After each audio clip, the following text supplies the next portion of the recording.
Walid, oui, je prends les garçons en sandwich et on terminera par Alissa. Qu'est-ce que j'irai faire au paradis? Ça, c'est une question que peut-être pose votre narrateur Malek. On va entrer, je vous propose d'entrer immédiatement dans son monde, dans le monde de Malek qui a 17 ans au début du livre. Très bien. Gamin, j'avais côtoyé Ali pendant ces quelques étés algériens, loin de ma cité des peupliers, loin d'Austin. 1991, le dernier été avant la décennie noire, j'avais 7 ans, lui 15. Dans mon souvenir, on aurait dit un adulte avec une espièglerie d'enfant. Là-bas, l'adolescence n'existait pas vraiment. Il y avait une route qui séparait la vie en deux. Devant la maison, un terrain de jeu, le chahut et les fourris ravageurs. En face, un minuscule café devant lequel se tenaient des hommes. Du jour au lendemain, on basculait de l'autre côté comme si, pendant la nuit, quelqu'un était venu vous souffler à l'oreille le rôle que vous deviez désormais tenir. Très vite, au bout des doigts, s'imprimaient les mêmes taches jaunes, des clopes trop goudronnées. Sur les tables bancales mordant sur la route s'éternisaient les mêmes kawas serrés. À chaque nouvelle gorgée, les yeux se plissaient davantage, les pupilles devenaient mornes comme abreuvées d'un élixir de lucidité. Mais Ali était différent. Il avait traversé la route, tiré sur ses premières cigarettes, trempé ses lèvres dans le liquide noir, mais dans ses yeux à lui subsistait quelque chose de brillant. À la longue pourtant, Ali devint pour moi un de ces nombreux visages du bled, qui ne finissaient plus par exister que sur papier glacé. Portrait en pied devant rosiers et palmiers factices, figé jusqu'au prochain coup de téléphone, on apprendrait le mariage d'une cousine, la naissance de l'aîné, la mort d'un grand-oncle éloigné. Parfois, on me passait le téléphone quelques secondes, pile le temps suffisant pour ne pas trouver quoi dire. Heureusement, c'était le plus souvent mon frère Salem qui s'y collait. On l'interrogeait sur ses notes, se félicitait de sa réussite, plaisantait à moitié sur une cousine qui n'attendait que lui pour se marier. Pratique, pour une fois, de ne pas être l'aîné. Il y a des familles dans lesquelles les guerres délient les langues. En France, certains monopolisent la conversation. L'Alsace et la Lorraine, l'occupation, tout est de la faute des Allemands, etc. Dans la mienne, pendant la décennie noire en Algérie, quand les choses sont parties en vrille après que le FLN, le parti au pouvoir depuis l'indépendance, eut préféré annuler les élections plutôt que d'assister à la victoire des islamistes du Front islamique du salut, c'était comme si mes parents cherchaient à se convaincre que la vie continuait à l'identique pour les leurs. Ma daronne blêmissait en écoutant l'évolution de la situation sur Radio Orient, s'infligeant successivement les flashs d'infos en français et en arabe. Et c'est au second seulement que les effets de cette tragédie semblaient l'atteindre, comme si les mots les plus durs ne prenaient tout à fait leur sens que dans sa langue maternelle. Mon daron s'avançait un peu plus vers le poste de télé quand PPDA parlait des massacres dans le maquis algérien, des villages rayés de la carte en une nuit, dont les noms lui évoquaient sûrement quelque chose d'intime et de familier qu'il n'avait peut-être plus entendu depuis longtemps et auquel la voix du présentateur donnait soudain une place naturelle au palmarès des l'horreur des 90s, quelque part entre Kigali et Srebrenica. Mais le reste du temps, le bal des photos et des coups de téléphone continuait pareil, ou presque. Nous venons de faire la connaissance, merci Walid, de Malek, qui est, est-ce qu'on peut dire que c'est la courroie de transmission d'un livre dédié à ceux qui partent?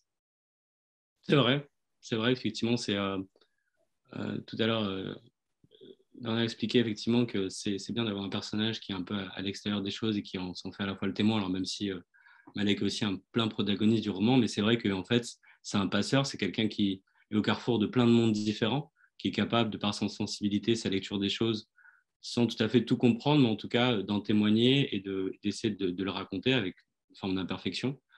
Mais du coup, c'est depuis cette place-là dont il essaye de parler, de raconter les choses. Et vous parliez tout à l'heure de littérature du réel. Et c'est vrai que forcément, dans l'idée de dépeindre des réalités qui peuvent être très éloignées des nôtres, parce qu'on est tous autour de la table des romanciers, eh ben, forcément, l'acte d'humilité qu'on peut faire, c'est essayer justement de dire que la place depuis laquelle on raconte les choses, c'est justement une place imparfaite, la place de quelqu'un qui voit les choses depuis l'autre côté du trottoir. Alors, c'est un premier roman, là pour le coup, je ne vais pas me tromper. Mais en effet, vous parlez de littérature du réel et quand on a lu votre livre, on se renseigne un peu et on voit que vous dirigez la publication d'un magazine en ligne qui s'appelle Friction et qui raconte des histoires de nos sociétés là maintenant. enfin, c'est un vrai parti. Vous êtes le directeur de la publication de cette revue.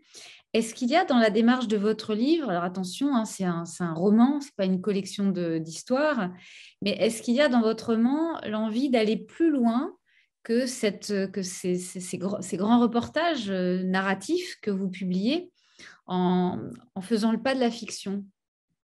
Je pense que la fiction, en fait, elle raconte l'intime de nos sociétés. Je pense qu'elle raconte, en fait, depuis l'intérieur, un certain nombre d'expériences qui sont forcément subjectives. Donc, c'est vrai que sur Friction, en fait, ce qu'on essaye de faire, c'est de raconter ces grandes questions de société au prisme de plumes d'auteurs et de journalistes. Mais dans le roman, on va encore un cran plus loin, puisque la fiction permet aussi de relier des histoires qui sont dans le réel, pas forcément aussi simples à lier, et aussi de s'approcher au plus près des hommes et de femmes, de leur destin, de leur tragédie, de leur sensibilité. Et, et je pense que voilà, en fait, entre la littérature du réel et puis quelque part le journalisme qui aussi s'approprie les codes de la fiction, aujourd'hui, on voit bien que la différence entre les deux, la frontière, elle est de plus en plus fine. Et c'est vrai que moi, je pense que, enfin, je ne suis pas le seul, je suis sûr qu'on est tous d'accord là-dessus. Quand on allume la télévision, quand on regarde son feed sur Internet, parfois on est saisi d'un sentiment de sidération. On a l'impression que le réel est une forme de fiction. Parfois, ce qu'on fait dans la fiction paraît plus réel. Et c'est vrai que c'est aussi ce sentiment de sidération dont est saisi le personnage principal, parce qu'en fait, c'est en entendant l'histoire d'autres personnes qui vivent des réalités très différentes de la sienne, qu'il est saisi d'un sentiment de sidération, et qu'en fait, c'est ça qui va lui donner envie de partir en voyage, de se confronter à d'autres réels que le sien. Que le sien. Il me semble qu'il y a trois grands drames, ou en tout cas trois grands piliers dramaturgiques dans votre livre, et peut-être qu'il y en a d'autres et vous allez me corriger, mais il me semble que c'est un roman sur le sacrifice, un roman aussi sur la dette, Mm. mais aussi un roman sur la fraternité au sens étroit de la famille, la gémellité de deux des personnages qui sont des héros forts du texte, sous les yeux de Malek, et pas seulement sous les yeux d'ailleurs. Euh, mais la fraternité peut-être un peu plus au sens large. Qu'est-ce que vous pensez de cette grille de lecture? Moi, je pense que c'est très juste. En tout cas, bon, sans revenir sur les trois, mais en tout cas sur le troisième, ça me paraît très important. À une époque, en fait, on vit tous dans des mondes de plus en plus cloisonnés, de plus en plus atomisés, de dire que de toute façon, quel que soit le milieu dont on vient, quelle que soit son origine, sa religion, son pays, sa langue, en vérité, nos destins sont tous liés. Ce que je veux dire aujourd'hui, c'est que quand on regarde les images de ce qui se passe en Ukraine, on voit bien que ça se passe en Europe, que ce n'est pas quelque chose qui est très très loin. On se rend bien compte que tout ça est très lié. Et je pense que Malek, quand il rencontre le personnage d'Atik, le jeune Afghan en exil, même si Atik il vient des dizaines de milliers de kilomètres de lui, il se rend compte que finalement, tous les deux sont de jeunes hommes d'une même génération qui partagent un certain nombre de rêves, un certain nombre de références culturelles. Et en fait, il reconnaît en lui un frère en humanité. Et en fait, c'est ça qui fait qu'il est touché au cœur. Et pareil, plus tard, quand il rencontre cette jeune Anglaise dont le père est disparu en Afghanistan, en fait, même si cette jeune Anglaise vient d'un milieu social plutôt différent du sien, enfin bref, avec un parcours très différent, il est touché par son histoire. Et c'est ça qu'en fait, c'est ce lien, c'est cette empathie qui fait qu'il se rend compte que tous leurs destins sont liés. Page 290, il y a jeté entre deux personnages entre les deux, enfin que je citerai pas, parce que c'est embêtant de donner le contexte de cette phrase qui vit en elle-même. Ah, vous voyez ce que je veux dire, vous, hein, on se comprend, nous deux. Tout à fait. Je t'ai seulement raconté ce que tu étais prêt à entendre. Que cette histoire soit la mienne ou non n'a pas d'importance, elle existe.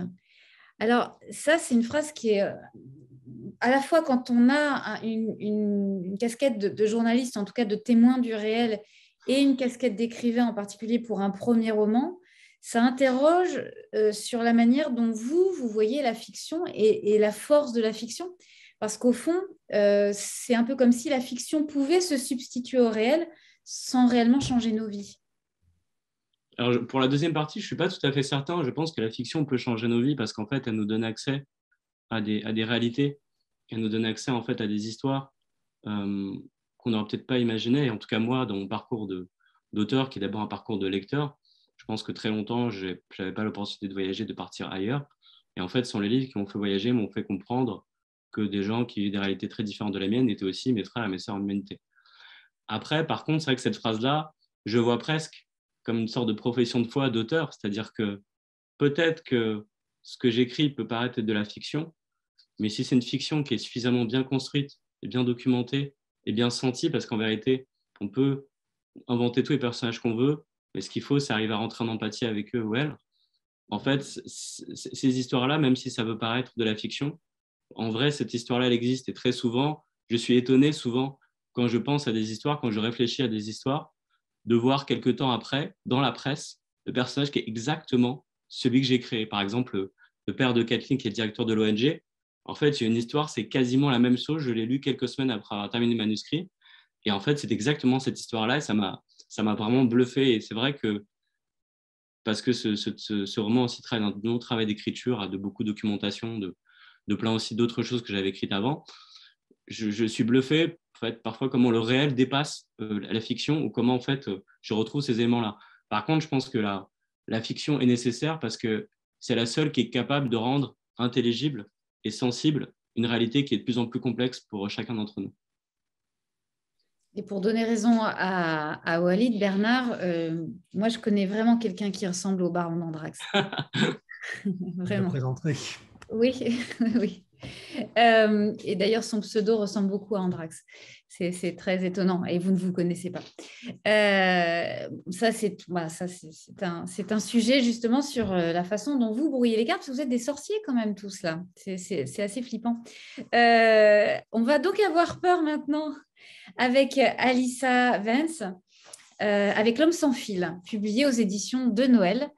Et ce personnage-là, moi, j'avoue, je ne le connaissais pas.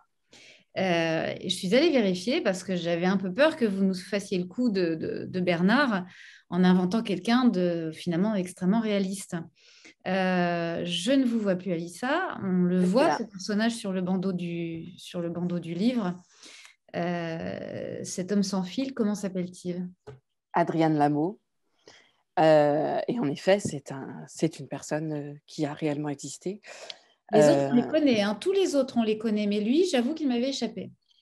Oui, donc c'est une personne, un hacker, qui a réellement existé, qui est mort en 2018. Le roman le dit assez vite.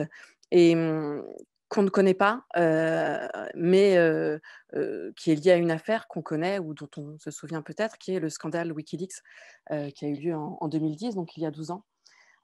Si vous vous en souvenez, je vais lire, je crois, le début du texte qui peut-être placera ce contexte, mais c'est un moment donc, de l'histoire récente où le soldat Manning, Bradley Manning à l'époque, Chelsea Manning aujourd'hui, a piraté 250 000 documents confidentiels classés secret défense de l'armée américaine, et lui était donc à Bagdad, des documents révélant d'importantes bavures de l'armée américaine, ainsi qu'une vidéo dont je vais parler, a donné ces documents au site Wikileaks et a été arrêté.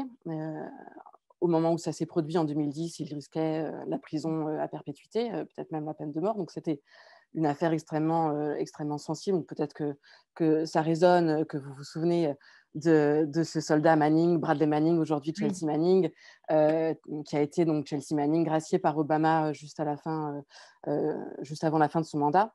Le personnage qui m'intéresse n'est pas Manning, la personne à laquelle s'intéresse L'Homme sans fil, c'est le hacker qui l'a dénoncé au FBI.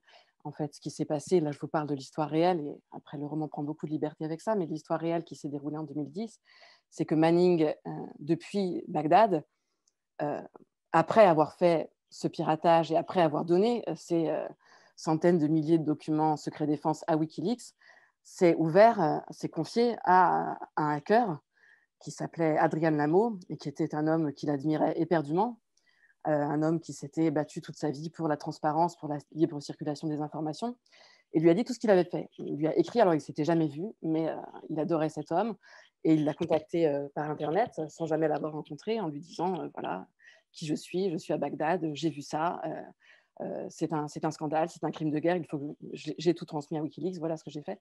Et au bout d'une semaine d'échanges par chat, Adrian Lameau a choisi de le dénoncer au FBI. Donc ce geste-là de la trahison, ce geste de la dénonciation était ce qui me fascinait, ce qui m'intéressait. Et à partir de là, j'ai déroulé une enquête. Donc là, je vous raconte ça pour constituer un petit peu ce point de départ qui a été le point crucial, le point d'intérêt, ce geste de dénonciation qui me semblait incompréhensible parce que, si on regarde juste les faits, c'est l'histoire d'un maître qui dénonce son élève. Hein. C'est un petit peu ça. C'est la figure tutélaire qui va dénoncer un jeune soldat, apprenti hacker, qui se réclame de cet héritage et qui est fier de se confier à son maître. Donc, comment on en vient à trahir et qu'est-ce qu'on trahit de soi quand on trahit l'autre? C'était ça qui m'intéressait. Et puis, en m'intéressant à ce parcours, à cet homme qui a vraiment existé, eh bien, j'ai été saisie de fascination et d'empathie pour sa personne réelle. Et à partir de là, je me suis autorisée une très grande liberté, je crois, d'invention de son intériorité, de ses pensées. Et il y avait une sorte de défi qui était un défi littéraire pour moi, mais qui était aussi un défi humain. C'est-à-dire que je crois que je trouve qu'on a toujours tendance à avoir des personnages trop sympathiques en fiction et que dans la vraie vie, parfois, on trouve les gens assez antipathiques au premier abord et puis on apprend à creuser, puis on apprend à les aimer. Et donc, le défi humain que j'avais dans cette écriture, je crois, c'était d'apprendre à aimer cet homme, d'apprendre à aimer ce traître, cet homme que tout le monde a détesté, évidemment, au moment où on a su que c'était lui qui avait dénoncé le soldat Manning. C'est un homme qui a été haï du monde entier. Et comment, moi, en essayant de retracer, de comprendre, à la fois de retracer l'histoire réelle et puis d'inventer son intériorité, comment je pouvais essayer d'apprendre à l'aimer et de donner à ressentir ça au lecteur. Eh bien, on a très envie de vous écouter lire le début de ce texte. Vous vous en souvenez ? Vous avez vu cette vidéo ? C'était le 5 avril 2010. La vidéo s'appelait Collateral Murder, meurtre collatéral. Elle apparaissait sur le site Wikileaks, une vidéo en noir et blanc. Vous l'avez vue ? Vous avez vu ces images prises d'un hélicoptère américain à Bagdad en 2007. Des images en noir et blanc dans le viseur, une grande croix menaçante au milieu du cadre. Des voix américaines commentaient les individus qu'elles observaient. Leur cible. C'est une arme, il est armé. Une autre voix américaine renchérissait. Lui aussi, il est armé. L'hélicoptère se trompait.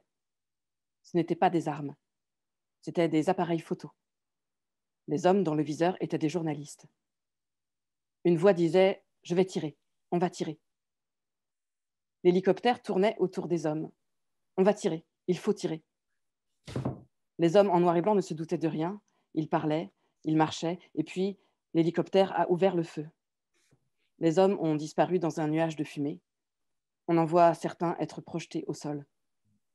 Hotel 26 Crazy Horse 18. Les voix américaines répètent cela. L'hélicoptère continue à tourner autour de la fumée. Le viseur cherche. Il cherche les rescapés. Je vais les avoir, dit la voix américaine. Hotel 26 Crazy Horse 18. La fumée est partout, puis elle se dissipe. Des cadavres apparaissent au sol. Regarde ces bâtards morts, dit la voix américaine. Hotel 26 Crazy Horse 18. Oui, ils sont morts. Le viseur plane encore au-dessus d'eux. L'hélicoptère continue à tourner. Vous avez vu ces cadavres en noir et blanc.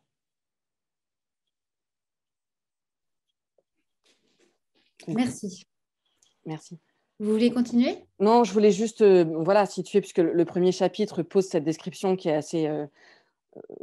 qui pour le coup est vraiment dans le réel, puisqu'il s'agit de cette vidéo qui fait partie des documents transmis à Wikileaks par Manning en 2010. Donc cette vidéo qui s'appelait Collateral Murder et qui montrait comment l'armée américaine avait ouvert le feu sur des civils irakiens en 2007 et assassiné 18 personnes. Donc ça fait partie des documents transmis à Wikileaks et donc pour lesquels Manning a été arrêté, poursuivi et condamné. pour la divulgation desquels il a été condamné. Alissa, il y a quelque chose de très particulier à la lecture de votre livre, c'est que on le trouve très attachant. Rien n'est fait pour l'enjoliver ou pour le rendre, pour l'excuser ou pour en faire un portrait amélioré ou complaisant. Vous restez à distance. D'ailleurs, comment restez-vous à distance de ce personnage? Enfin, quelle est la distance que vous avez choisie pour parler de ce personnage, d'une part? Et ensuite, est-ce que vous êtes tombé sous le charme aussi de cet homme? Parce que, et là je termine ma question, c'est un premier roman. Deuxième. C'est un deuxième Voilà, roman. super, décidément. Ok, ben voilà, c'est son deuxième roman, tout à fait, mais je suis toute neuve, moi. Mais c'est pas grave, c'est pareil de toute façon. Qu'est-ce qui vous a convaincu, qu'est-ce qui vous a pris dans ce personnage au point que vous avez fait fiction avec et fait un roman? Donc, il y a deux questions dans votre Ouais. question. La première sur la question de la distance. Je crois qu'il y a deux choses. La première, c'est la forme de l'enquête, c'est-à-dire que dans le roman, c'est une journaliste qui va enquêter sur cet homme, et c'est évidemment un double de ce que je suis moi. C'est ma façon à moi d'entrer dans cette histoire et d'adopter une posture, je crois, d'humilité, en tout cas de recherche, de poser des questions et non pas d'apporter des réponses, de poser des questions sur cet homme. Donc il y a cette idée d'enquête. Et la deuxième idée, c'est l'idée de puzzle. C'est-à-dire que le roman va être construit en 9 parties qui sont à chaque fois, qui portent le nom d'un personnage qu'Adrienne Lameau a croisé au cours de sa vie de manière plus ou moins longue. On croise ses parents, sa femme, une femme qu'il a épousée pendant 2 ans, mais on croise aussi des gens qui l'ont rencontré pendant une demi-journée, qui l'ont juste croisé à un congrès comme ça. Et donc, je tenais à ce qu'en fait, la porte d'entrée dans cette narration, les portes d'entrée dans cette narration soient à chaque fois d'autres personnages, parce que la question qui se pose, je crois, à travers cet homme, en tout cas la question qui m'intéressait, c'est la question du lien, puisqu'en fait, cette figure de hacker très, très solitaire m'est très vite apparue comme une figure qui faisait résonner une question qui me semblait extrêmement contemporaine, qui était la question du rapport aux autres aujourd'hui, puisque le fait qu'il soit hacker exacerbe quelque chose qu'on traverse tous et qu'on est d'ailleurs en train de traverser ce soir, qui est le rapport aux écrans, et une difficulté qu'on peut avoir, qu'on peut ressentir à être véritablement les uns avec les autres. En tout cas, moi, c'est quelque chose qui me pose question de façon très intime. Je ne suis pas très à l'aise dans ce genre de dispositif d'ailleurs, même si je reconnais que c'est un outil formidable. Et donc, voilà, le fait qu'il soit hacker me permettait de raconter ça à travers cette figure, puisque voilà, c'est un homme qui a passé toute sa vie derrière des écrans, donc ça exacerbe cet endroit-là de notre société contemporaine, mais ça me permettait de raconter quelque chose qui me semblait très universel. Et donc, la question que pose cet homme pour moi, c'est la question du rapport à l'autre. Comment, voilà, puisque il se trouve, bon, je ne vais pas dévoiler tous les détails du récit, et à la fois de la vie réelle et de ce que j'en fais, mais il se trouve que c'est quelqu'un qui était dans une grande souffrance dans son rapport à l'autre, dans une grande difficulté amicale, amoureuse. Et donc, il me semblait important, je reviens à votre question, de raconter chaque aspect de sa vie à travers un lien, à travers un attachement même fugace à quelqu'un. Donc, il y a 9 parties, mais qui sont toujours liées à quelqu'un. Et donc, c'était ça, la distance que je souhaitais aborder, c'était une sorte d'approche un peu en puzzle, où à chaque fois, la question du lien, la question de la relation est fondamentale. Et par rapport donc à la deuxième partie de votre question, donc sur la question de l'attachement et de mon attachement à lui, hein, d'une certaine façon, oui, je crois qu'il y a eu quelque chose de très étonnant à finalement à la fois apprendre des choses sur une personne réelle et la réinventer, un peu comme on le fait en amour, en fait, hein. Il y a à la fois la personne réelle et puis le phénomène de cristallisation, je ne sais pas comment on peut l'appeler, voilà, un phénomène fantasmatique qui Projection. fait partie de projection, voilà, qui fait partie de la naissance d'un sentiment amoureux. Bon, je n'irais pas jusqu'à dire que je suis tombée amoureuse de lui, mais enfin, il y avait quelque chose un petit peu de cet ordre aussi. En tout cas, ça questionnait ça chez moi, ce double aspect du réel et de l'attachement un peu fantasmatique. Et bon, ce qui était assez étonnant, je crois, c'est qu'en effet, c'est mon deuxième roman, et le premier était très différent sur le papier, puisque c'était un roman très autobiographique, de façon assez affirmée, donc, et qui racontait une histoire de dérive vers une violence au sein du couple. Alors, sur le papier, les deux romans semblent très, très différents, et en fait, je crois que dans le fond, pas tellement, parce que le personnage masculin de L'homme sans fil, le personnage de L'homme sans fil a énormément d'écho avec le personnage masculin de mon premier roman, qui traitait de la progression d'une forme de noirceur au sein d'une relation de couple. Non, mais d'après l'animatrice, vous n'avez pas écrit de premier roman, donc c'est vrai. ça n'existe pas. Donc, il n'y a pas de relation. Merci, Alissa. Bon, ben, Nathalie est revenue. C'est un signe de quelque chose, et le chat aussi. Oui, on est synchro avec le chat. Juste pour dire que le président Jean-Christophe Ruffin n'a pas pu être avec nous ce soir. Et il a loupé son train. Il a loupé son train. Il a loupé sa correspondance. Il est paumé dans un TGV. Bon. Il est tout excusé. Par contre, je voudrais faire juste un rectificatif, parce que j'ai oublié une chose très importante. Il y avait une nouveauté cette année dans le jury. Il y avait un comité constitué d'anciens jurés lecteurs qui avait une voix qui comptait dans le jury. Donc ça, c'est très important. Et Dieu sait s'ils sont très importants, les jurés lecteurs. Et c'est la force aussi de cette mixité dans le jury du prix Orange du livre. Voilà, j'ai pallié. Voilà. Je voudrais aussi montrer le fameux, je ne sais pas si on le voit bien, le petit livre de Bernard Chirini, le carnet secret. Donc voilà, il ressemble à ça. Non, c'est le livre d'Archibald. Oui, bon, on aura compris. Hein. En tout cas, il y a eu plein de messages dans le sens où c'était passionnant. Il y a beaucoup de questions, donc on va commencer tout de suite. Ouais. Jean a une question pour Dohan Buis. Peut-on parler de huis clos? Et le roman que je n'ai pas encore lu aborde-t-il la part manquante et l'identité des personnes arrivées en France et les traumatismes? Alors, est-ce que c'est un huis clos? Il y a des scènes d'ascenseur, mais à part ces scènes d'ascenseur, non, ce n'est pas un huis clos, ne serait-ce que parce que j'ai ce personnage qui se prend pour un chien, donc qui se prend pour le chien de Welbeck et du coup qui sort dans le parc pour aboyer pendant le confinement. Donc, et galoper aussi. Et galoper, tout à fait, et donc, il mange des croquettes chez lui. Donc, pour revenir à la littérature du réel, c'est vrai que mon roman est une littérature du réel, mais il y a ce personnage qui part un petit peu dans un ailleurs.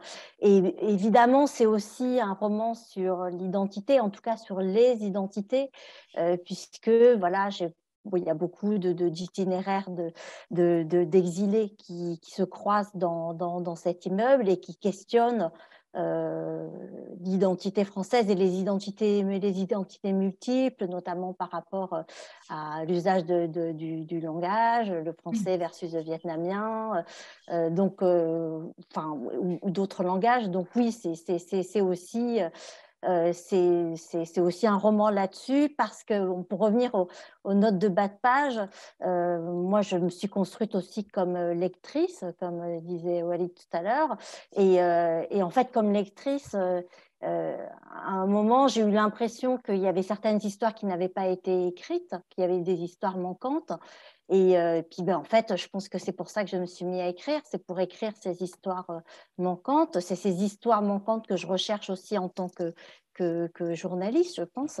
Et du coup, voilà, faire une fiction, c'était une façon de raconter des histoires manquantes, des histoires qui, en fait, souvent avaient été réduites aux notes de bas de page. Je prends l'exemple de la guerre du Vietnam, même y compris au cinéma. La guerre du Vietnam, on l'a beaucoup entendue au cinéma, elle est racontée du point de vue des Américains, donc du point de vue des GI, voilà, etc. Et souvent, même dans les films, les Vietnamiens, ils ont une durée de vie d'environ 20 secondes. Et ils ne parlent même pas vietnamien, d'ailleurs. Donc, la guerre du Vietnam racontée du point de vue des Vietnamiens, en fait, je l'ai peu lue. Et cette histoire racontée du point de vue des Vietnamiens, je l'ai peu lue. Donc, effectivement, écrire, c'est une façon aussi de donner de la place à des personnages qui ont été dans la littérature et dans l'histoire peut-être des notes de bas de page. Parfait. Il y a une question collégiale de Squirrelito. Attention, parce qu'elle est compliquée celle-là. Que représente pour vous le prix Orange parmi les nombreux prix littéraires et quel serait votre premier mot en apprenant que votre roman est le gagnant de l'édition 2022? Ne vous battez pas pour répondre. Hein. Je sais que c'est pas facile, hein, mais... Je vais répondre. Déjà, ce qui est très beau, c'est que c'est un prix qui est décerné par des vrais lecteurs. On sait très bien qu'il y a beaucoup de jurys de prix où les jurys ne lisent pas les romans. En tout cas, pas tout à fait. C'est vrai que là, j'étais impressionné en tout cas par l'abnégation, le sérieux, le temps, tous ces retours de lecture au fur et à mesure. Moi, c'était une des plus belles choses qui m'est arrivée, surtout c'est un premier roman, de lire voilà, tous ces retours de lecteurs et de lectrices. C'était vraiment incroyable. Et qu'est-ce que je dirais? Simplement merci. Parfait. Je pense qu'il y en a 4 qui vont dire moi aussi. Moi, je dirais merci, mais en ukrainien. Djakouye, voilà.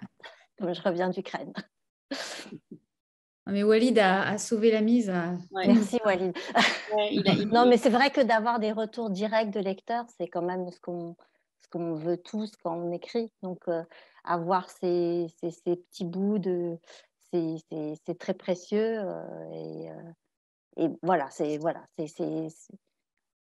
quelle que soit l'issue du prix, déjà rien que ça, d'avoir ces retours de lecteurs, moi je suis très reconnaissante de cela. Moi je dirais aussi que c'est le premier roman aussi pour moi, donc du coup. Je ne me suis pas trompée cette fois-ci. Je suis d'accord avec tout ce que vous dites. Moi, ça donne du courage. Vraiment, il y a cette... Et Dieu sait qu'il en faut quand on écrit dans les nuits d'écriture. Et voilà, c'est précieux. Et le fait que ce soit un prix de lecteur, c'est capital. Alissa? Je vais répéter ce qui a déjà été dit, mais effectivement, c'est très touchant d'être en contact avec des lecteurs, d'avoir des retours directs. C'est pour ça qu'on écrit. Enfin, moi, c'est ça qui me porte. C'est ça qui nous porte, je crois, qu'on est tous d'accord là-dessus. Et Bernard, il en pense quoi? Qu'est-ce qu'il dirait, Bernard? Il dirait la même chose, que c'est un prix à part, qu'il est démocratique et qu'il vient du terrain. Et puis mon premier mot, ce serait sans doute quelque chose comme chouette. Ah, ça c'est pas mal. Alors on va enchaîner. Il y a une question très précise pour Laurine Roux, c'est Jean qui la pose. Quel est le rôle et la fonction de l'industriel marseillais qui intervient dans ce roman? Est-ce un clin d'œil? Et au passage, magnifique roman d'un souffle narratif qui nous entraîne à la suite de cette humanité que vous écrivez. Ah, mais je peux souscrire à tout ce qu'a dit Douane tout à l'heure à propos des histoires qui manquent. Et moi, en l'occurrence, le roman est né du carambolage entre Gérard Depardieu et un fantôme intime, le fantôme de mon arrière-grand-père. Bon, Gérard Depardieu, c'était une émission de cuisine qui m'a amené dans le Delta de l'Èbre, qui a créé la libido géographique.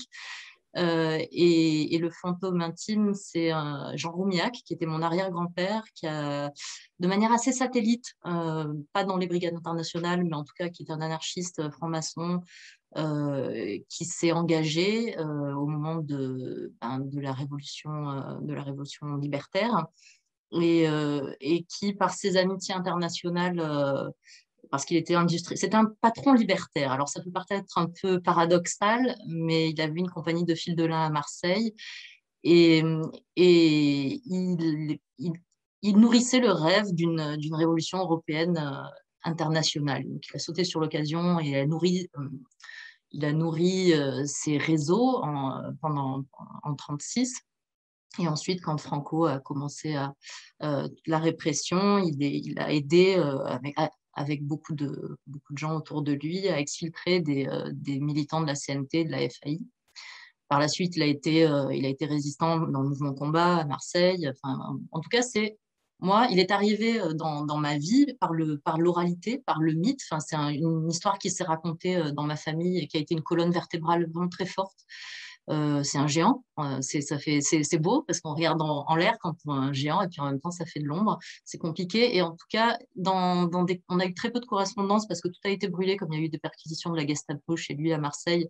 Donc, il était déjà mythifié dans sa manière d'arriver à moi. Il est mort en 48, donc je ne l'ai jamais connu. Mais en tout cas, il est arrivé par la parole des gens qui m'ont raconté qui il était.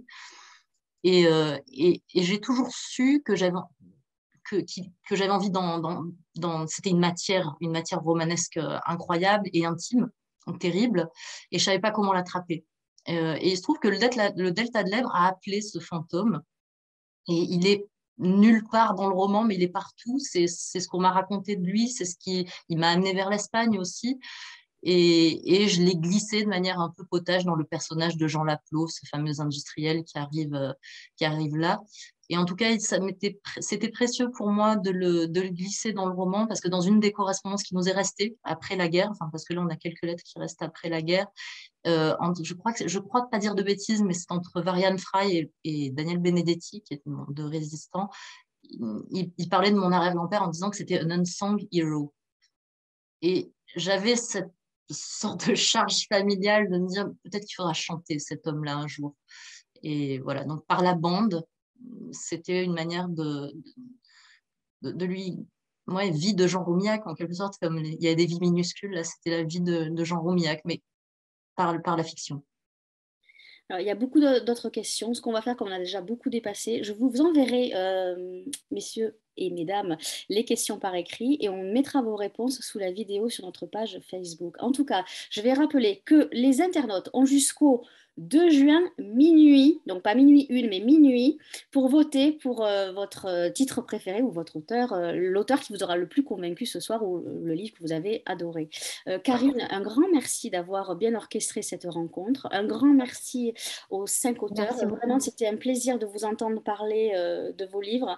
Amis spectateurs, allez en librairie, ils sont tous sur les tables de librairie. Vous allez, effectivement, ils sont tous différents, mais ils ont tous une force particulière.